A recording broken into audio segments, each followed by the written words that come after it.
கர்த்தருடைய நாமம் மகிமைப்படுவதாக. ஜெபம். ஜெபத்தினுடைய 4 அம்சங்களை நாம் கடந்த கால வீடியோ பதிவில் தியானித்தோம். விண்ணப்பம், ஜெபம், வேண்டுதல், ஸ்தோத்திரங்கள்.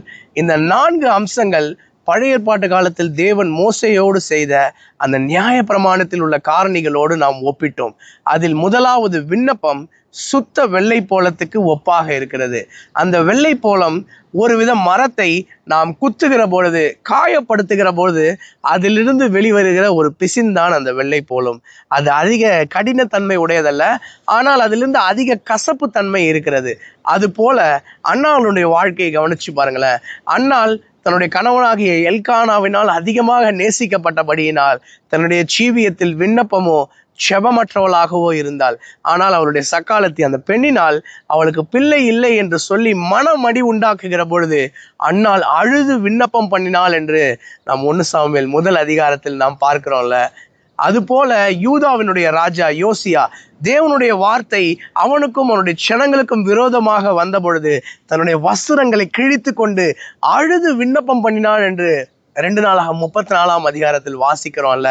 தாவீது ராஜாவே பல நேரங்களில் விண்ணப்பம் செய்தார் என்று சங்கீதம் 17:1 கூட நாம் வாசிக்கிறோம். நான் முன்பாகவே சொன்னல, வெள்ளை போலம் கடினத்தன்மை உடையதல்ல. அதுபோல இந்த ஜெபமும் தன்னை தாழ்த்தி வருந்தி கேட்டுக்கொள்ளுகிறவையாக தான் இருக்கும். அன்னாள் ஜெபிக்கிறாங்கல்ல, நீர் எனக்கு ஒரு பிள்ளையை தந்தால் அதை நான் உமக்கு முன்பாக வளர்ப்பேன். யோசியா ராஜாவும் அது போலதான் அழுது புரண்டு தன் வஸ்திரத்தை கிழித்து விண்ணப்பம் பண்ணினார் என்று நாம் பார்க்கிறோம்ல. பரமண்டல ஜெபத்தோடு ஒப்பிடும்போது கூட உம்முடைய ராஜ்யம் வருவதாக, உம்முடைய சித்தம் பரமண்டலத்தில் செய்யப்படுகிறது போல பூமியிலேயும் செய்யப்படுவதாக, உம்முடைய நாமம் பரிசுத்தப்படுவதாக என்று ஒரு கோரிக்கையாக வைக்கப்படுவதுதான் இந்த விண்ணப்பம், இந்த வெள்ளை போலத்தின் தன்மை. மேற்கொண்டு பல காரியங்களை இந்த ஜெபத்தின் வாயிலாக நாம் கற்றுக்கொள்வோம். தேவன் நம்முடைய ஜெப ஜீவியத்தை ஸ்திரப்படுத்துவாராக. என்னுடைய வாயின் வார்த்தை, என்னுடைய இருதயத்தின் தியானங்கள் கர்த்தருக்கு முன்பாக பிரியமா இருக்கட்டும். கர்த்தருக்கு சித்தமான இன்னொரு வீடியோ பதிவில் நாம் சந்திப்போம். God bless you all. Thank you so much.